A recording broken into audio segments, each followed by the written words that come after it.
ago, the English public was excited and by an unexpected find. The remains of the most obvious English king were found. It turns out that the English nation today is ready to split into two camps. The supporters of personality of Richard III and his opponents who consider this person a monster. In his play, Shakespeare showed Richard not as a human, but rather a messenger from hell, a monster, a creature that shouldn't belong to this world. His bond was supported with ominous omens, and also wasn't even needed to burn over here. He was born like a mistake. Eyes that imputed of this fair proportion, cheated of feature by dissembling nature, deformed and finished, sent before my time, into this breathing world, scar half made up, and that so lovely and unfashionable, that dogs bark at me as I held by them. Play, Richard is depicted as a murderer and traitor who killed King Henry VI. During the death of his brother, the Duke of Clarence, poisoned an devil whom married out of greed. He is also accused the murder married nephews, the sons of King Edward the First.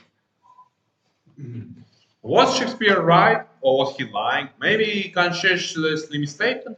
Or maybe this play was written under the political pressure. Let's find out. In our project, we aim to acquit Richard Gloucester before the court of history. To do this, we will have to consider the testimonies of contemporaries, involve journey data, listen arguments of more modern researchers and experts, and refuse the accusations made in Shakespeare's play. The real Richard III was born in October the 2nd, 1452, and died in 1485.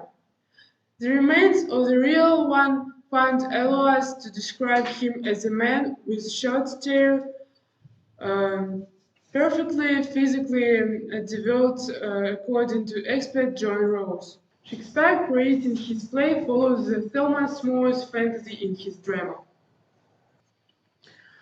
Richard of Gloucester motto loyalty me lie. Loyalty blinds me reflects his endless loyalty to the overlord Edward the Fourth. In all military campaigns, in monuments and triumph, and times when together they experience the betrayal of Warwick and Clarence, the bitterness of exile. He stayed loyal to the king when he was captured by the rebels. Uh, Rewarded by his loyalty, Edward IV granted him a post of Constable of England. At the time, he was only 17. During the separation of uprising in Wales, he showed not only the general talentship, but also a mercy to his enemies. He was wise ruler and fair master. The next episode of accusation relates to Richard's marriage to Anne Neville. In this episode, Shakespeare accused Richard of seducing her to marry out of greed, in order to later send poison killers to her, having lost all interest in her. Excuse me. But in real life, Anna and Richard met when she was 10 and he was 13. And soon after, they became groom and bride at the age of 15 and 18. Richard was fairly nice and he saved his wife a lot of times. The most famous one is when she was imprisoned by Duke Clarence. Then they continued living a happy marriage where Anne was a faithful help and support to her husband. Only one went mad the marriage.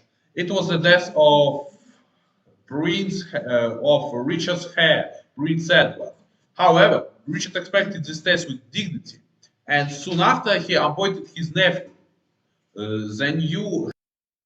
One of the two most terrible accusations, the murder of King Henry VI, is one of the most tragic scenes in Shakespeare.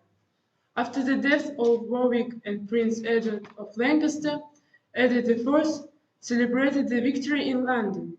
On the same day, Henry VI died in Tower.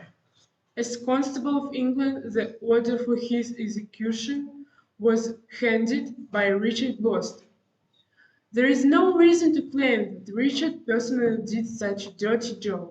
Shakespeare's next point is to accuse Richard of having arranged the death of his brother Clarence, but the Italian monk Giorgio Mancini directly blames Edward IV's wife Catherine Woodville for Clarence's death, whose marriage Clarence repeatedly called illegal and referred to presence of Erophil evidence, such as accusation they proved to the children of Edward IV of the night, and also telling that their children doesn't have any legal appointment to becoming the rulers, the next rulers. So yeah, probably using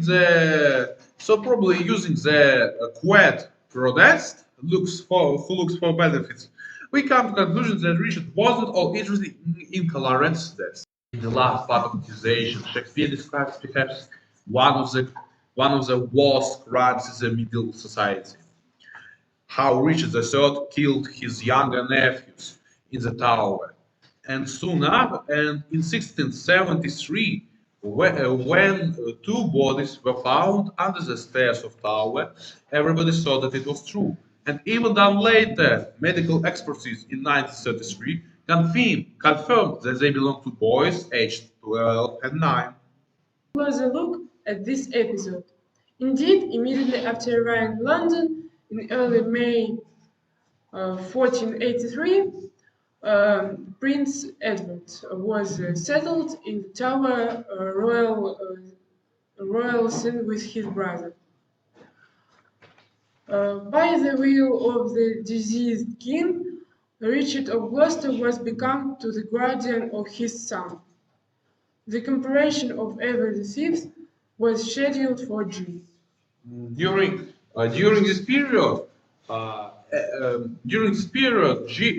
Richard abandoned idea to coronate his son and decided to become a king by himself. Soon after, the parliament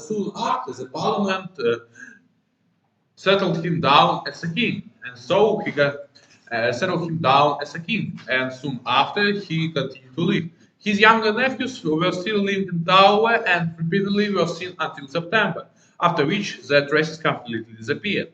As for the remains found in the Tower, according to modern research, they may belong to girls aged 6 to 16 years. And also, I got some info that they were buried over there at the time of Roman Empire, but it is unproven. And since no genetic examination was carried out, it is impossible to accurately identify the remains. There is another argument in the defense of Richard. Up to 1484, a certain child of noble blood was mentioned in the economic documents of the castle. This mention allows, in the absence of direct evidence of the deaths of princes, rumor-based accusation to be considered unproven. Summing up, we can conclude, according to the testimony of numerous contemporaries of the era of Richard Gloucester, he isn't a soulless murderer described by Shakespeare. Rather more, he is a loyal soldier and just a ruler. He is the warrior who showed mercy to defeated enemies. Richard Gloucester lived in a marriage with Anne Neville until his last days being a devoted spouse. As was the involvement in the death of Duke of Clarence, this accusation is probably groundless. The accusations of the murder of King Henry VI and the sons of his brother King Edward IV have no evidence. Thus, in the absence of direct evidence, we consider Richard III to be justified. And Shakespeare's accusation is false, formed under the influence of artist drama of Thomas More and in the interest of Tudor dynasty that came to power. So we count Richard III justified.